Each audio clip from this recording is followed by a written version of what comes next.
morning to yous. Welcome to St. Paddy's Day Pretty Good Special, in which we make fun of Ireland, but not really Ireland, but rather Irish-American traditions. I'm going to start drinking immediately. I've got some Irish whiskeys here in my bib, so let's just drink some.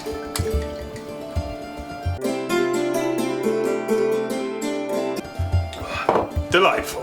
Today we're going to make corned beef and cabbage. Apparently, no one in Ireland likes that dish, but it's what we Americans do to celebrate St. Paddy's. I've got glitter in my hair. St. Patrick's Day is a celebration of St. Patrick, who went to Ireland and banished the snakes, and also brought corned beef and cabbage to America, along with other offensive false narratives and alternate histories. I'm going to start today by continuing drinking. Let's start with talking about Ireland and Irish-American culture. Basically, well, let me share with you very briefly. Whenever I make a food that is associated with somewhere else, I always think, how can I make fun of them? The first thing I think about is, how much can I make fun of them without looking like a complete asshole? With Irish people, they're one of the few groups where it seems like it's socially acceptable to make fun of them a little bit, but all of the things that you can make fun of them about have been done so many times that none of it's funny. And in fact, really, I would say the people who make fun of Irish people or wear sparkly green hats are probably the bigger fools at this point. That being said, when we think about Irish-American things for St. Paddy's Day, you think about things like the Irish car bomb. Horribly offensive. It refers to people blowing up, but it's a delicious drink and you get drunk very quickly. Next we progress to a black and tan, which is something that I want to pour right now. However, I can't do so in good conscience without explaining that it too is offensive, or it refers to a group, I don't even really know who, of people who did not go well down in Irish history, who wore khaki pants and dark shirts. They were known as the Black and Tans. You could read a Wikipedia article about it. Or you could just enjoy a drink. That's what I want to do. But before I pour it, I want to point out one other thing, which is apparently carrots are offensive to Irish people. And this is because it makes them think of the Orangemen, which was a group of, I think, Northern Irish terrorists. All of this probably won't end up in the video, but I do think it's funny that some Irish people don't like carrots, because carrots are probably one of the least offensive things in the world. Just saying. The traditional black and tan is a Guinness and a Bass. Bass is from England, so I don't know why. Let's see if this actually works. I think it's difficult to pour, but maybe it's not. You start with your tan, pouring down the side of the glass until we're about halfway there. And then, with your Guinness, very slowly. It's not working, is it? I don't think it's working. We have failed.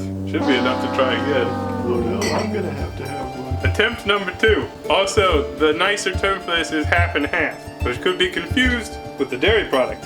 So you're supposed to pour it harder so it creates a head, and then I think you can use a spoon. I don't know why the spoon. I'm not convinced on the spoon thing. Oh my god, I think it's working.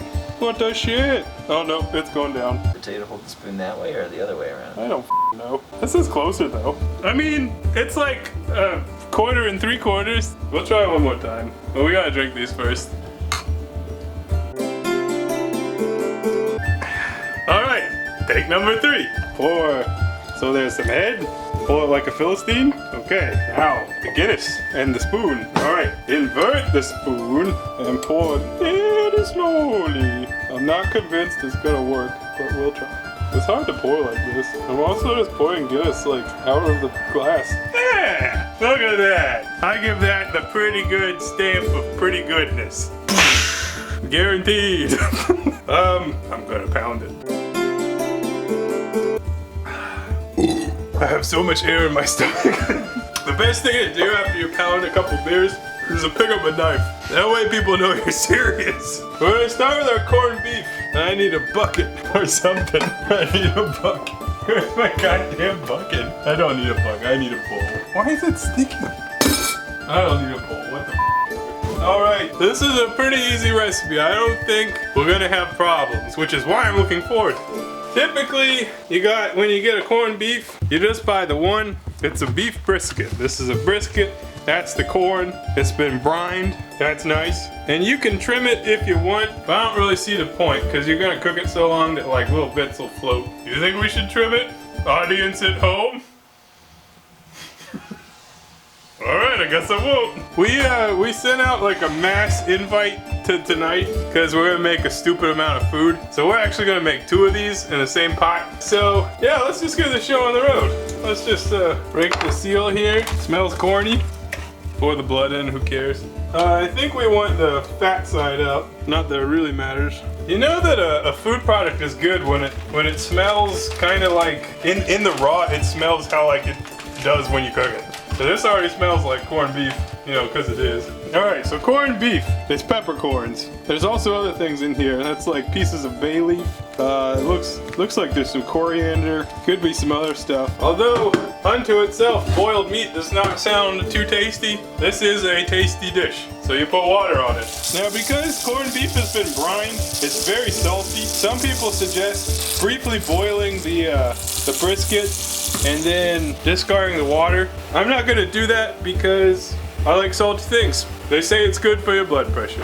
We'll start this up. We're gonna start at a fairly high heat just to get it rolling. It's such a large quantity of water that, you know, you gotta start with high heat. And we're gonna take our seasoning packets and just dump them in. And you cook this long enough that, you know, like this stuff starts to break down and you really actually create a little bit of a broth. And if you want, you can jab your beef a little bit. I don't know, that's probably not necessary. But yeah, so that's the first step. This takes approximately 2 hours before you do anything else, so might as well just hit the bottle. Take number 4. Who could ask for more?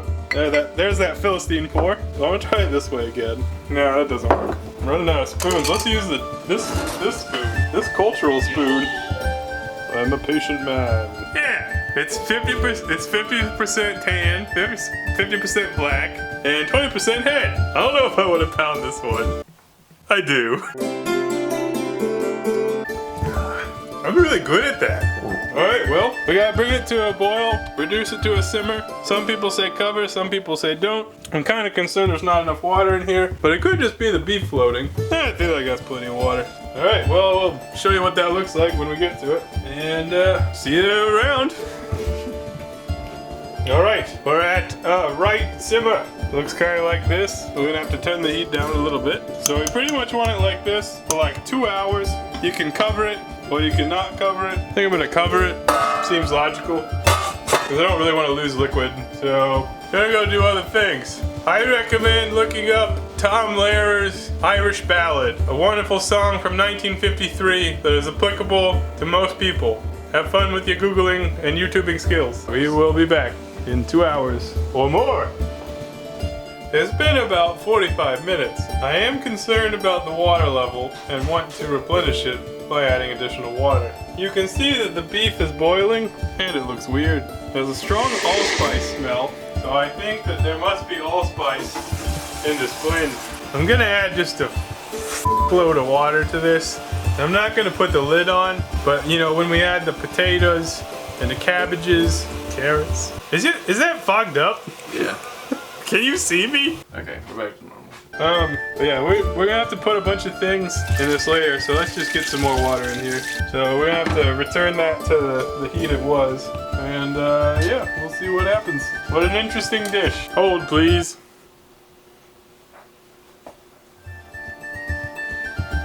In the great land of Ireland, they have a saying which is potato. And therefore we'll put some in now that the meat has been boiling for a couple hours. I'm nervous to like just dump these in. I feel like it'll splash. Alright, that was 3 pounds of potatoes. Let's put in another 3 pounds. We're gonna make like 20 pounds of food today. This feels like the Oregon Trail. Oh boy, there's not a whole lot of room left in the pot. I have to turn the heat back up to bring it back to a boil. That's all we're gonna do for now for that. Maybe we should make sauces. Let's make sauce. Alright. Corned beef is not an exciting food, so you gotta serve it with a sauce. with the horseradish. This is a shallot of the shallot kind. We're gonna mince that up. Also, Will is here. Hey. We mince it teeny tiny. All right, and this is weird because it's like making whipped cream, but it's a sauce. So put some of that in a bowl so you can whisk it. That was probably a cup. And then you vigorously whisk it. This will take a while before it whips, but it's amazing when it actually works. But until that, you'll be like, what the f am I doing? All right, so this is right at the point where you probably want it. So you can see there's some resistance. It's just starting to thicken up. You don't want it the actual texture of whipped cream because then it would be weird. But it is thick enough to be a sauce. And you can see, if you put a spoon in, you can see that's the viscosity. It's starting to thicken up. That's ideal for your sauce. So we'll add some other things to that. We'll probably have to beat it some more. We'll just put in raw shallot. Why the f not? And we're gonna put in just a load of horseradish. His nose blistering. That's the good shit. All right, we put in a couple spoonfuls of salt, and then we'll whisk this together. And if you want to make it identifiable as a sauce and not just cream, you can add some black pepper. And someone will be like, "Oh, well, that's not cream." It's a sauce. Exactly. If it's not thick enough, just whip it a little more. But I think it is. Oh man, I can't wait to put that on a piece of boiled beef. That's a good sauce. So we will save that for later. Alright, so the potatoes gotta go for half an hour or so. We have not succeeded in bringing it back to a boil yet. So we're gonna take a little bit of time. That's a load of potatoes. We're gonna be eating this forever. Boiled everything. I'm thirsty. I'll let you know when we're back, because we'll resume filming, as is tradition. See you later. What would it be like to take a bite of a shallot? Someone give me encouragement to do it. Do it, Phil. We believe in you and your ability to eat raw vegetables. It's good, it's spicy. Let's put it in the soup. Got some carrots here, just to really piss off the Irish. Also got a cabbage, which I've peeled the outer leaves off of. And we can cut off part of the core, but most of it we want intact. And we're gonna cut these into what are essentially slivers, I guess. But you gotta be careful how you cut it because you want it to hold together for the most part. Something like that, like a wedge. And that, like one of those, can just go in. Probably gonna have to add more liquid again. Maybe 8 wedges is ideal. I don't know, just put a bit. I got 2 cabbages, I think that might be excessive. Yeah, I think I'm just gonna add the 1. All those carrots. That was like 5 carrots. And I'm adding onion, which I don't think is traditional, but you gotta get some flavor, right? It's been about 20 minutes since we put those potatoes in. They take a little longer to cook than the rest of these roots. And I'm pretty big chunks of onion, because again, you know, everything here is like a big chunk of something. We don't want any fine bits. There's that onion. Need more liquid. Don't want to go any higher than that. You can mix it up if that makes you feel better. This is 5 gallons of volume. All right, so just cook that. Just cook that. We'll cook it. Nice job, everyone. This will be done before you know it. Probably another half hour, 45 minutes. We'll be back after a word from none of our sponsors. Make sure you eat your vegetables, kids. Say it directly to the camera. I'd rather not. The food is done. 3 hours total. Let me think here. Let's fish out some beef first. Look at that incredible shrinkage rate. This was much larger at the beginning. Now you gotta carve it against the grain. You see the grain goes that way? It means you need to cut perpendicular to that for maximum enjoyment. It makes it kind of more, it's not more tender, but if you were to cut it with the grain, it would be chewier, stringier, just generally undesirable. You just cut in slices like that. It's corned beef. It's very tender, you can see. We boiled it enough. I think that's good enough to eat. Yep. Look at that, it's just like falling apart. Wow. Wow. Alright, that's some beef, corned beef. So, when you want to plate this up, you literally just fish things out of the pot. Oh, I want a potato. That's not how you do it. You gotta bob for potatoes. I want some cabbage. I want a carrot. Maybe 2, because I'm not Irish. Alright, good job. Then we take some corned beef. And we need a sauce. Saucy sauce. That's plenty. And that's how you celebrate St. Patty's Day. Well, let's get a little beef. Beef in the sauce. Tastes great. Cabbage is tender. Also great. Potato. Excellent. Carrot. Inoffensive. Very easy to do. You just boil a load of things together and celebrate the holiday. Will, what do you think? I'm pretty excited to celebrate St. Patty's Day. That's what I think. Well, I guess we'll end the show with an Irish prayer. Here's one scrolling now. Okay, bye.